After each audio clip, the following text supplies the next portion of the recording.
Audio NFTs. What up, everybody? This is RX the Farm Tech with Mr. ES. in the building. Yep. We are Refraktal. Welcome to the channel. Thank you for being here. So today we're gonna discuss a few things about audio NFTs. Cheese. So we're making this video from a layman's perspective. Full disclaimer right here. This is not financial advice. We are not coders. We're not lawyers. We're not CPAs. None of that. We are musicians here to help evolutionize this technological platform of NFTs for the benefit of all other musicians on the planet. But comes with its problems and comes with its possible solutions. So that's what we're here to do. I was always raised with the idea that if you're going to complain about something, you better provide a solution for it. Otherwise, you're coming off as just bitching. So that's what we're going to do. We're going to list a few possible problems that are occurring right now in the audio NFT world. And we're going to list a few possible solutions for those that are willing to actually try to experiment in implementing these. So by all means, if you think of any more problems, you think of any more solutions, feel free to leave them in the comments. We will be dropping some links in the description here to help correlate and help you follow along. So let's get started. So, Mr. ES, what problems are we facing with the NFTs? Well, Audio NFTs. Number one, where's everything going to be stored, man? Audio files, they're going to be pretty huge in terms of like a JPEG, you know. The audio NFT is going to be about maybe 10 times the storage that a picture would need. Might explain why picture NFTs are taking off and audio NFTs aren't. Well, that's probably a good observation. Storage problem. Interesting. Well, I mean, in our experience, you know, we use the Mintable platform. And the NFT in that case is going to be stored on Mintable's website. So if for any reason Mintable ceases to exist, our NFT is essentially useless. So it's very interesting to understand exactly where the asset that the NFT links to is stored. And it can be extremely problematic. Another problem would be, fraud. Like, how do you ensure that each NFT is actually authored by the person publishing it? That's a big problem right now, too. A lot of people are, at least on the, from what I've seen, the Ergo auction side, a lot of people are taking Ethereum NFTs and reposting them on Ergo auctions as their own work, even though it's not their work. So I know on the Telegram, there's a huge effort to catch these frauds and not bid on their work because they're making money off other people's stuff. Yeah, that's pretty dirty, man. The whole aspect of cryptocurrency is to secure this, and here it is, the exact avenue all the fraudsters use. Fraudsters and scammers, man. Damn, scam likely he's calling. You want to invest in my scam coin? So then attached to the fraud problem is the ownership problem. Who was the original artist of it? And as they begin to sell their work on a secondary market, does the buyer keep full ownership of the artwork, of the original artwork? Do they keep partial ownership of it? Are they just licensed usage of it? Are they just, the ownership problem? It's a big thing right now. And I know as far as some sites go, I think Rarible or Mintable, when we posted our song on Mintable, they do ask you, do you want to transfer full ownership of the copyright to the buyer, or do you want to not transfer full ownership of the copyright to the buyer? So that is being thought of right now. I just think as far as like options, there needs to be more options. Like, say you don't want to transfer any ownership of it and you just want to license it for usage, like a sample pack. With images, that's not so prominent, but with audio, that's a big deal. If you're going to sell a sample pack as an NFT, you want to make sure that you keep ownership of it and you license it correctly. So we'll talk about that a little bit later as far as possible solutions. On the ownership, when someone resells the NFT, how do you ensure that no one else can access that? How do you make sure that the NFT is exclusive to the person that owns it? And that brings up the next one, the exclusivity problem. These NFTs are it's the ones mooning and everything. A lot of them are JPEGs, like what keeps everyone from right-clicking it. And, Save image as. exactly. Or as far as the audio stuff, what stops people from just OBS recording your song? Ooh, that one's tough. That's a tough one. Yeah. That's a real tough problem there, huh? Anybody can just say, hey, if you got Mac, you got Soundflower, or if you got Windows, you got Voice Meter Banana. If you got OBS, it doesn't really matter what platform you're on.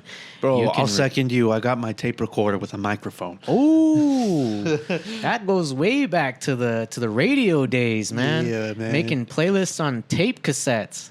I got your NFT on tape recorder. I got a cassette tape NFT, bro. And then I'm going to sell that tape as an NFT. But here's the other thing too. Now I know scarcity drives value, and the less there is of something, the more it's worth, right? But what people don't think about, with NFTs at least, or maybe they're starting to think about it, is the interactivity problem. Now you don't want something to be too exclusive, because if you're the only one that has it, you're pretty much playing solitaire the rest of your life. You don't get no casino blackjack, bro. Now that is interesting. How do you use your NFT, How do you your use audio your NFT? How do you allow the buyer to interact with the seller? Yeah, wow. The interactivity problem, that's a big thing. And with the picture NFTs, it's not so much an issue because you got like your Pokemon trading cards, you got, trading cards in general for sports, Magic the Gathering, there's games where people can interact with what they've bought. As far as audio, though, there really is very little interaction, but we do have some solutions. Oh, yeah, we need And we will be talking about those, so stick around if you're interested. So, as I mentioned in the beginning, we mentioned problems. We also mentioned solutions because we don't want to be just bitching. So, let's start from the beginning. And I'm going to relist those just for anybody who wasn't paying attention, or maybe you're just catching on right now. There are 5 major problems which we're going to cover in this podcast. It's the audio NFT issues that we are seeing right now are the storage issue, the fraud issue, the ownership issue, the exclusivity issue, and the interactivity issue. So how do we solve these? Let's start with the storage problem. So I know Mr. ES, he took the Ivan on Tech courses, very, very helpful educational, informational courses. We are not being sponsored by them, by the way. This is just something I'm saying because I thought, hey, man, it's cool. So I'm gonna, a little bit more about how stuff is stored on chain versus off chain. Right. So I'll let you talk about that. Yeah, you pretty much nailed it with those 2 aspects. You pretty much have 2 choices. You can either store NFTs on chain or on a secondary solution, right? And every solution has its trade-offs. That's the thing about that's one thing I'm learning here from the crypto world. Every solution has its trade-offs. You can't solve 100% of everything, but you can get it as best as you can. So let's talk about what happens if you publish your NFT song on chain. What are the problems that brings, and what solutions does that bring? Well, everyone that is using your protocol that's a node is going to have a copy of the entire blockchain, right? And if your blockchain is a collection of every single audio NFT on your platform, that's going to be a massive amount of information. And every single node is going to have to have a copy of that. Wave files. So, right, yeah, if you post... FLAC files. Yeah, 3-minute FLAC files, 100-something megabytes? And then there's 100,000 users with 10 songs each. Bro. That's a lot of storage.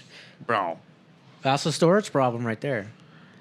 Now, you could also store it off-chain, right? You use a secondary solution. There's quite a few things you could use. Something as centralized as Dropbox. Or Google Drive. Or, if you want to get geeky, there's the R-Wave and IPFS. Great solutions there. But in either case, going off-chain, you have the issue of, again, exclusivity, security, and centralization. Like, how do you ensure that the assets that are no longer tied to your blockchain can only be accessed by the person that owns it on your blockchain? So if your NFT song is published off-chain, Meaning it's not stored on the blockchain itself. Right. Because the blockchain is decentralized. You have a few options as far as storing it off chain in a centralized fashion, such as Google or Dropbox, or a decentralized fashion, such as IPFS or Arweave. But the issue there becomes your NFT doesn't actually hold the media. Your NFT is just referencing the media, which is being stored elsewhere. And anybody with the link of that media can now access your file. They don't need your NFT. So that's a big issue. We'll get more into the exclusivity issue right there, but that the exclusivity issue does pop up its ugly head within the storage problem. If you store your media off chain, and in the example of like say JPEG, say you have your JPEG on an auction house, doesn't matter the platform. What stops anybody from screenshotting it? I mean, some of the platforms are smart and they don't allow you to right click save image as. Some of them are not. Some of them you can just simply right click save image as, and now you have a copy of that image on your computer without actually owning the NFT. But what's to stop you from screenshotting? Nothing. So then your image is no longer exclusive. Somebody screenshotted it. They now they have it on their own thing, and so that becomes an issue, right? No, it's a huge issue. And it's not one many people have a solution to either. Or like the OBS thing, like we were saying, Yeah, audio, OBS. You just recorded OBS. Or me and my tape machine. How are you going to stop that? Like, you really can't. Now, the cool thing with IPFS, if we're talking solutions here, one interesting thing that you can do with that is actually encrypt your data. They have a toolkit called DAG Jose, and it actually allows you to encrypt your IPFS hash. Interesting. So you can restrict access to it. So something like that tied in with your blockchain, you could somehow, have some authentication of who has access to that file. It's not just a link to IPFS; it's encrypted. Right. Okay, so let's bring up a real world example. If you've seen the last video we posted on this channel, the Ergo Auctions tutorial, how to mint audio NFTs on Ergo Auctions. Now, I minted a song on Ergo Auctions, right? It's not stored on chain. It's stored off chain on an IPFS layer. Now, the thing is anybody with the IPFS link, and I can give that link to anybody if I want to. It really depends on the artist, or anybody that knows IPFS enough can find it. They now have access to that file. What makes the NFT exclusive? I mean, the NFT is supposed to be the only way you could gain access to that. So you came up with a very interesting solution, and I'll let you talk more about this, of a kind of a lock and key mechanism where the NFT is the key and the IPFS is locked or encrypted. So you want to talk about that a little bit? Well, yeah, kind of going back to that DAG Jose model or the toolkit, encrypting the data in a way that would require a key, and then the NFT actually being the key, seems to be a novel solution. The only issue there is, requiring an app that would connect to your wallet and be able to do the whole key and lock mechanism there. Right. But that idea, where the NFT is the key, not just the reference and the link to the asset, it's the key to the encrypted asset. Right. Because you don't want to store the asset on chain with the NFT. That oversaturates the blockchain, causes congestion issues. So as far as we've seen, the best solution is to store the asset off chain, but now you have to encrypt that asset, and the NFT can be a key to unlock that encryption. But as we've said earlier, every solution comes with trade-offs. Now, if you're using an auction house, having the asset encrypted means that nobody can preview it. So if you're trying to sell a song that's encrypted, nobody can listen to it. Or if you're trying to sell a picture that's encrypted, nobody can see it. So then what solutions do we have around that? Is there a way where we could possibly, in the case of audio files or even images, can we watermark the previews, or maybe make a lower resolution or something that's not like in the case of images, make like a very low resolution preview so people can see what they're buying before they buy it. But once they buy it, they get access to the full high res image. Right. Or in the case of audio, the preview is either watermarked with like a audio jungle, like every 10 seconds, like Envato does. Or maybe instead of showing like the full length file preview, just provide like a 20-second clip of the preview so people can know what they're buying. People can preview what they're buying without actually having access to the full asset. And that comes with its own storage problems. If it's just an audio preview, or if it's just an image preview, low res, not full length, does it really matter if it's on a centralized server on the website? Does it need to be decentralized at that point? It's just a preview.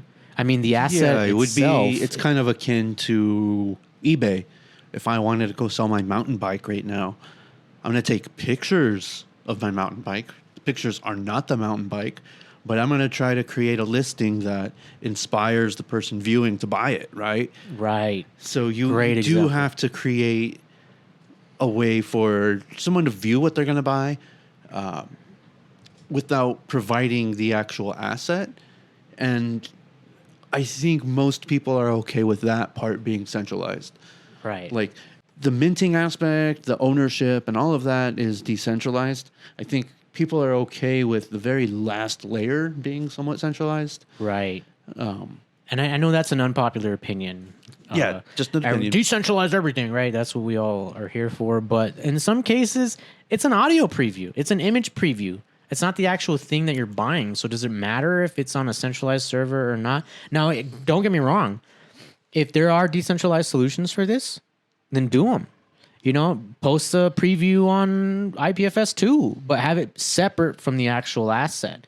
So what you could do is post like a IPFS public preview, but have the actual IPFS asset private to be only unlocked by the NFT itself. So once you buy the NFT, you can unlock the actual asset. You know what, dude? I think I'd be okay with Google Drive, dude. It's all good, dude. I mean, dude, it's just a preview, dude. It's just like a preview, dude. Doesn't really matter, dude. No, but in all honesty, like, yeah, I think that's something the marketplaces have to figure out. But it is something that we definitely need to think about. But before we get too much onto that, let's go back to our other issues. The fraud problem. Yeah. That's a tough one. That is a tough one. I know it's happening right now a lot on current platforms that are up and running. So how do you verify that the artist publishing the artwork is your original creator? And honestly, the only solution I can think of to that one is just transparency. Right. Like as far as the Refraktal and the RX stuff that we've posted on Ergo Auctions, like, you know, it's us because you can hear my voice. You know, it's me. You know, the Refraktal stuff, I mean, it's a little tougher because it's instrumental. Some of the stuff people wouldn't claim either way. Right. So it's like, you know. But yeah, this one's a real tough one because you are bringing the topic that, you know, people are minting Ethereum NFTs on other platforms and reselling these very popular pieces and extracting value from things they never created. And I mean, that's not what we're trying to do. We're trying to make it easier for people to do good, legitimate work and give them more power and earning their you know, the rightful earned. That's where it gets kind of more back into the unpopular opinions. Like that's where it kind of goes back into like like if we could do a decentralized identification protocol, and I think they're working on it. You know, shout outs to Cardano who just released smart contracts today. Yay! They're working on the decentralized identification problem, and I think that is a great thing in the long run for artists because you can tie your identity to your wallet address and people know it's you. And I think that's the best solution is like transparency. Go out on YouTube or DTube or whatever platform you use and let people know that it's you. You know, and I know like a lot of crypto enthusiasts would be against that idea because it's kind of like, hey, I'm not gonna go release my identity to the government and to these people and this and that. But you risk the trade off there. And like I said at the very beginning, there's always trade offs. The trade off there is that people are gonna publish your work as theirs. So don't you want people to know that it's you? In that case, identification is almost necessary. And so you have to kind of think about as an artist, like if you're going to be publishing this work, do you want people to know who you are or not? Well, the aspect of publishing itself is kind of revealing your identity. It's like, who published this? There has to be that information, right? If you're going to do a U.S. copyright, like there's no way to stay anonymous in that aspect. Like that kind of defeats the entire point of copywriting everything. Like Exactly. You're tying authorship to a specific identity. So anyone trying to create marketplaces or some way of extracting value from these things, I mean, it seems like the only way is to identify yourself. Now here, I mean, I don't know if anyone is aware of the work that we've done outside here, but there was a proposal I did on the Cardano blockchain for trying to find one of these solutions. Project Catalyst. And without getting too much into that, the solution I came up with is essentially requiring validation of the work submitted to there. And I mean, again, that's a little controversial because it's like, how do you select the validators? How do you govern these people? But the problem with audio is it's very nuanced. Like, even in the United States, like, if you were to copyright something and have a dispute over the ownership, the only course of action is through the legal system.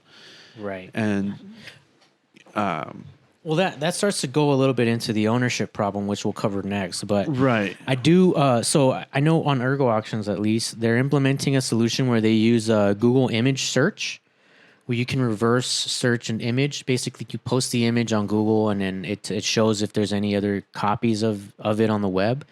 And it's kind of limited because it doesn't show it doesn't show everything on the web. That's impossible. But it does show like a majority of what's on the web already. And I think really for the audio world, it wouldn't be that hard to implement a similar solution. I know like apps like Shazam, Right. and even Google themselves. I think Google is implementing a solution where like you can literally play a song into your phone and it'll tell you, hey, that's this song. Like Shazam. It basically identifies who made the song. Like if you got a tune stuck in your head and you want to know who made it, you can Shazam it and it'll tell you, oh yeah, that's this song.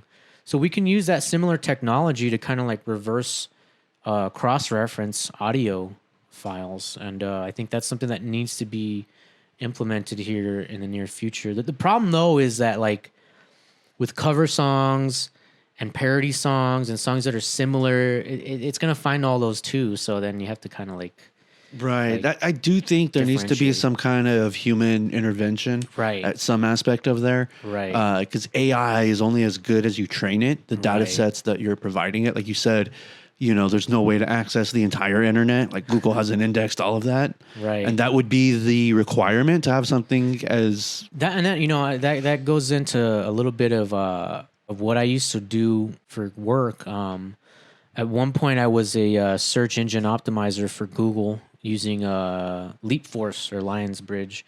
And either one of those, I used them both for a bit. But basically, they required human validators to listen to a song and say, hey, does this sound like this other song? And if you say yes, then they send like a copyright order to the song that's copying the other one and basically make them take it down. So like if you've ever posted YouTube videos and stuff like that, and it's like, hey, your song has something similar to this song, that's that same protocol. And I used to do that a long time ago, and I'm sure the technology has advanced way, way more now. So, I mean, the technology is there. It just needs to be implemented. Like I said, Shazam,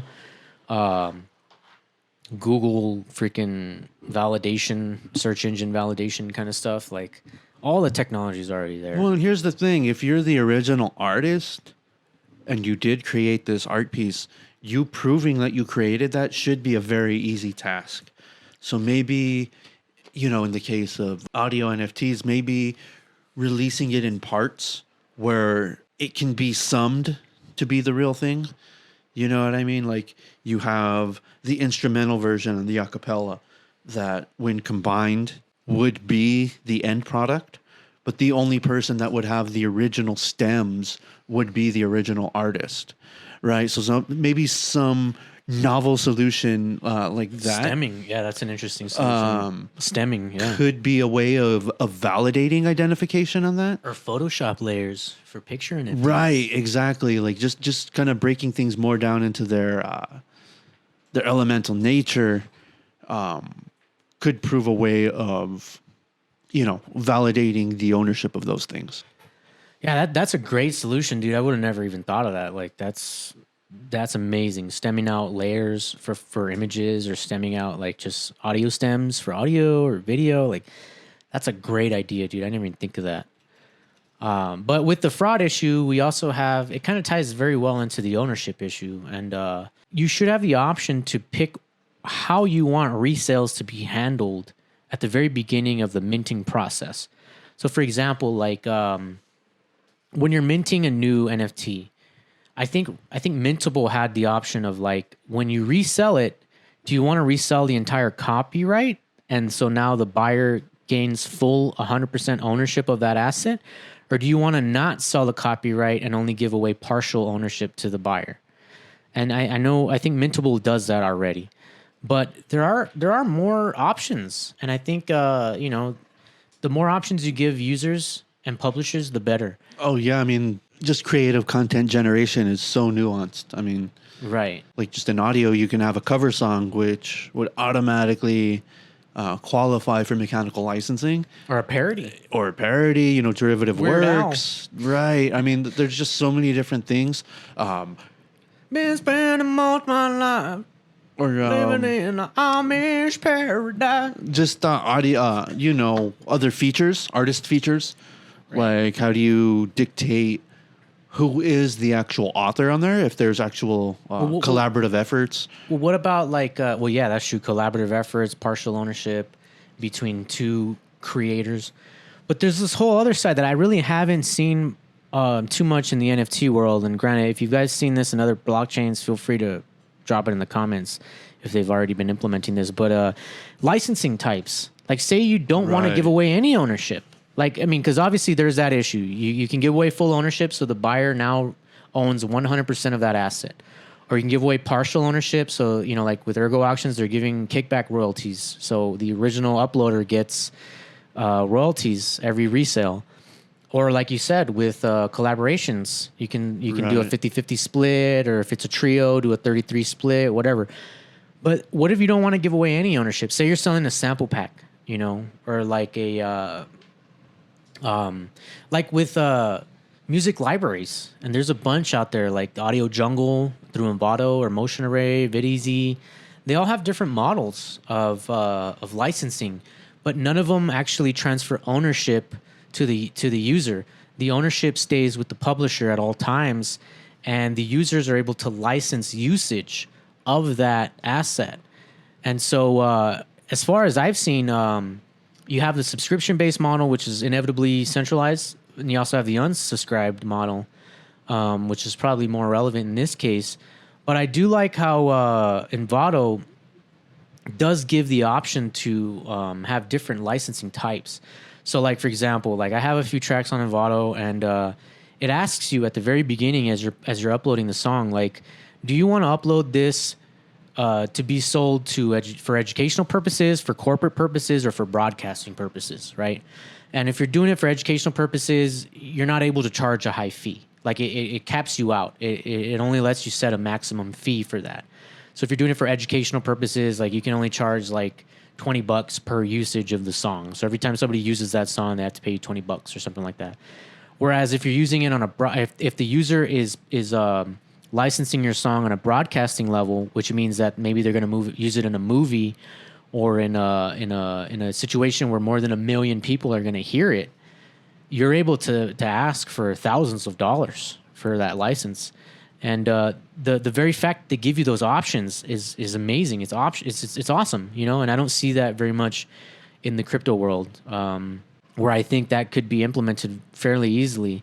Like give the option, as you're minting the NFT, you should have the option to either resell the full ownership, resell a partial ownership, or not resell any ownership, but give away license types. And within license types, you have different usages. You have educational usage, you have corporate usage, you have broadcast usage.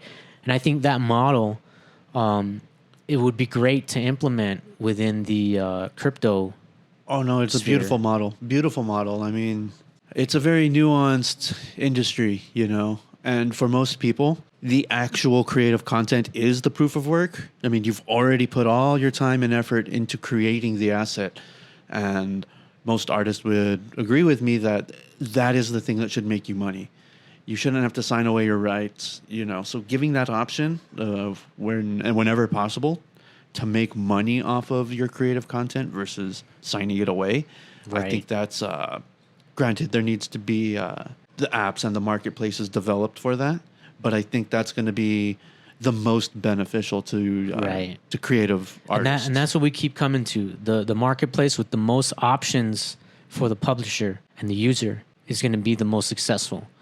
Kind of like how we were saying with the Envato market, like setting maximum bid amounts. So if you're selling a asset with royalty kickbacks, it would make sense to maybe cap that that value off at a certain amount, kind of like how Envato does. Like I'm saying, like if you're not going to sell it as a full ownership asset and you're going to make subsequent royalties off of each resale, cap the initial bid off at a lesser amount than, say, something that's going to be selling full ownership. If you're selling something 100% full ownership of it, you should be able to sell that for however much you want. I honestly don't think there should be any cap for that. Whatever you think it's worth, you should get that. But if you're going to get some subsequent royalties from it, maybe you should charge a little less off the get-go. And that will like encourage more people to use that market because, you know, it's cheaper to buy assets off of. Not everything is so expensive. So that brings more people to that platform. It causes that platform to be used a little bit more. So just things to think about, you know. And then there is one more thing I'd like to mention going into the ownership problem here. Like, there is a possibility of not even selling licensing, but actually selling simple access to something like a museum model. And I know you were kind of experimenting with this on the ARPcoin idea, the automatic royalty payment system. Whereas picture a museum that holds a bunch of assets, whether it be music or whether it be pictures or videos. It's a museum exhibit, and you have a bunch of assets in there, and you charge people entry into that museum, like an entrance fee. And people can then go into that museum, listen to those things, view those things, and then walk out with the experience. And really all they paid was the entrance fee. Now, it would be a much lower entrance fee than actually paying for full ownership or partial ownership or even licenses. But you do have this museum model. We'll just call it the museum model, you know, of ownership. And that is a very another possible avenue that people can take. So within this ownership model, we have very many different options, and just a bullet point for people what they are. Within the ownership model, you can choose to resell as a full ownership, partial ownership.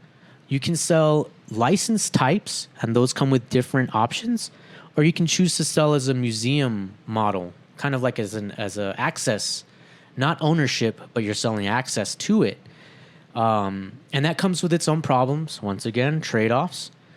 Somebody who's in the museum can take a picture, or somebody who's in the museum can record on their phone what they're hearing. They can tape cassette record what they are hearing within the museum, and now they have a copy of that. But granted, that is another option that people can use. And like at the end of the day, like we said, and we're going to keep saying it, the platform with the most options for publishers and users is going to be the most successful. And so with that, we'll move on to the next issue, which is the exclusivity issue, which we've somewhat touched upon with the ownership problem. But we're going to have a few more solutions and possible trade-offs to mention here as well. We've already mentioned using the NFT as a key to unlock encrypted files in third-party storage solutions. And also, we would like to kind of reiterate the idea within the exclusivity issue that new artists can benefit from having one-of-one issues released of their assets versus established artists not necessarily needing exclusivity to make money because of collector status. There are different avenues that each would like to take. If you're a no-name artist, like if you're not out, your name's not out there very much, you're basically a no-namer, it would benefit you to actually sell full ownership, to make literally an exclusive NFT sale where you sell full ownership of an asset. Why? Because it's more scarce. People who buy it will be more likely incentivized to pay more for it because it's the only one. It's rare. It's scarce. Versus the already established artists, like, you know, say Jay-Z or Korn or System of a Down or Justin Bieber, I don't know, whoever.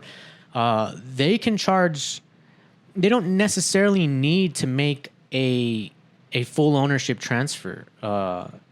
You know, they don't benefit from that. People will buy their items as collectibles, and they'll pay high dollar amounts for those collectibles. But for up and coming artists, for no namers, it kind of benefits you to have that option, you know. And in some cases, even for big name artists, it's just good to give them that option. I don't know, maybe Jay-Z releases a new unreleased, never heard of track, and he wants to release a one-of-one copy and sell it for $1 million. He can do that.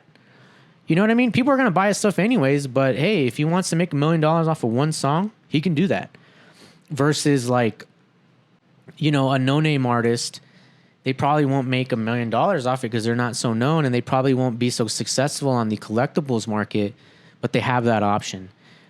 So if somebody wants to collect your artwork because they're your fan and they've been your fan for 10 years, they don't care if it's exclusive or not. Right. Just the fact that your validated identity is tied to that. Right. Like a t-shirt. Can extract value. But imagine an autograph, but that is 100% cryptographically insured to be issued from that person. Like right now, you know, you have to, they have autograph specialists, people that study people's writing. I know there's a better term for that, but at least with blockchain, you know, it's 100% validated. You can 100% guarantee that your favorite artist authored this thing, and just because his name is tied to that, its value is much greater. It doesn't have to be the greatest song. You know, it could be a picture of his socks. The fact that Kobe Bryant would have posted this automatically would make it more valuable. Right. Right. So the exclusivity issue, it kind of it becomes not so much of an issue for established artists, although they do gain benefit from exclusivity. You know, having a one-off T-shirt signed by Kobe Bryant, that's going to be worth a lot more than 50 T-shirts signed by him, you know. So the exclusivity issue, it's more important for new artists, up and coming, but it does have a role to play for established artists. And, you know, all the other things we've already mentioned within the storage issue and the audio preview issue, the image preview issue, all that stuff ties into the exclusivity. So, you know, granted, we've already covered a lot of that, so we won't spend too much time of it here. Just, you know, just keep that in mind that the exclusivity issue does tie into scarcity, which ties into how much value the asset has at the end of the day. So keep that in mind. But as we mentioned in the very beginning, you don't want something to be too exclusive. I mean, that's cool that you have a one-of-one copy of something. But if you're the only person that really, like, cares about that thing, I like to use the example or the analogy of, like, solitaire versus poker. You're going to be sitting playing solitaire all day by yourself, and that's not going to get you a lot of money. You go to a casino, yeah, you can play you can play the solitaire thing, you can play the slot machines all you want. That's not going to get you more money than the poker table. The poker table includes this idea of interactivity, and that is the fifth and final problem that we're going to cover. Playing at a poker table is going to give you more money than playing at a solitaire or a slot machine, and that is because interactivity. People like the idea of interacting with other humans. I mean, we're social creatures. We look for interaction, and that in itself has value. So making something too exclusive can sometimes hurt someone in that issue, and you want people to interact with it, and that's what makes picture NFTs so successful right now. People can issue games like the Pokemon card game, or Magic the Gathering, or trading card games like sports cards. I trade you my Jordan for your Emmitt Smith or your Troy Aikman card. Like cross game trading kind of stuff like that. Like, You'll never take my Emmitt Smith, bro. bro, my Penny Hardaway, bro, my Shaquille O'Neal, Penny Hardaway's never gonna sell it. But that's the thing, is the interactivity is like you have the option to interact with somebody else and trade that with them. That creates value. It's not just scarcity, it's interactivity as well. And with the audio model, as far as audio NFTs go, we don't really have that. Yeah, you can trade NFTs. You can sell it. You can trade a song for another song. I mean, that's kind of cool. But we do have a solution for that. There is a trading card game for music, believe it or not. It's made by Hasbro, or published by Hasbro. I don't know the creators. And it's called Drop Mix. And what you do is you buy stems of a song, going back to that stem thing, which is very innovative. You can buy stems of a song and use them within this Drop Mix game.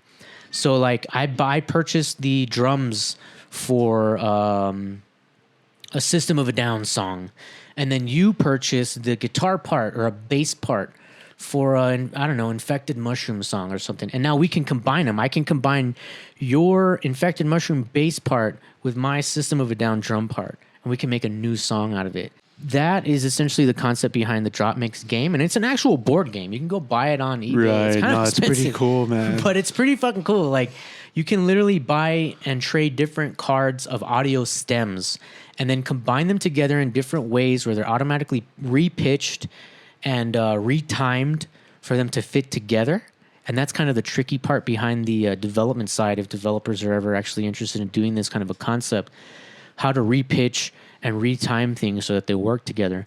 But essentially, that would be the idea, is to create like a trading card style game using audio stems where you can create new songs and new content by just combining other artists' stems. You buy NFTs to create new NFTs? Exactly. And then you, as a player of the game, can now get royalties or kickbacks off of the creation of a new song. That would be genius. That is the interactivity issue solved, my friends. Let's do it. There's also, I do want to mention Project Noom. It's going to be launched on Cardano, hopefully here soon. Muse Stake Pool, if you're a staker and you're looking to get some ISO treats, Muse Stake Pool right there. They're going to be launching some stuff soon. They also have the idea, as far as interactivity goes, they have the idea of crowdfunding. So kind of like with pre-orders, like when you pre-order an album before it comes out, you get certain goodies. Like, hey, if you pre-order the album before it comes out, you get a free shirt or you get an autographed CD or something like that. Well, Project Noom, as far as I've understood, and please correct me if I'm wrong, I don't mean to misrepresent the project, but as far as I've understood, they're having an idea of kind of like crowdsourcing stuff where like you can pre-order an album before it comes out, and instead of getting just a t-shirt or like a signed CD, you now own 5% of every subsequent sale of that album. And that's freaking genius, because that gives the fans, that gives the audience a piece of the pie. So that makes them want to participate more. And that's the whole key behind the interactivity problem, is participation. How much can you participate in this platform? How much can you participate in the usage of this NFT? And can others participate with you? And right. So the idea, what do you do with your NFT? Yeah, like after you buy it, what can you do with it? Right. So the crowdfunding model is great, man. Shout out to Ryan Jones for hashing that out with the Project Muse, Project Noom team. The crowdfunding model, you're allowing audience to participate in the profit of your sales. That's amazing. But it does bring up the inevitable issue of securities. Right. And the SEC, as we've all seen, they're on an attack right now. Man, no one's safe on that battle. Ooh. Yeah. But as far as I've seen, they are trying to follow all compliance. They're trying to comply with all of their laws, as ridiculous as they may be. And I do believe that they're going to be successful in that. But it will require some kind of an identification layer, like we were mentioning before. And I think that's just kind of inevitable. But if all you got to do is confirm your identity and then you can participate in securities, why wouldn't you? You can make much more money that way. You can make money trading stems and combining them from other people's songs. If we actually pursued this drop mix model to its conclusion. So that being said, in conclusion, as we said many times before, the solution or the platform that offers the most options will be the most successful. So just to reiterate and sum up, there are storage problems, fraud problems, ownership problems, exclusivity problems, and interactivity problems. The platform that is able to offer the most options within those problems and solutions will be the most successful. And with that being said, we are Refraktal. This is RX the Farm Tech. Mr. ES. Hey, I hope you all have something that you guys can take away from all of this, and let's continue this development to its end. That's right, guys. Let's build this up, make it as big as it can be. Thank you. Love you. Goodbye.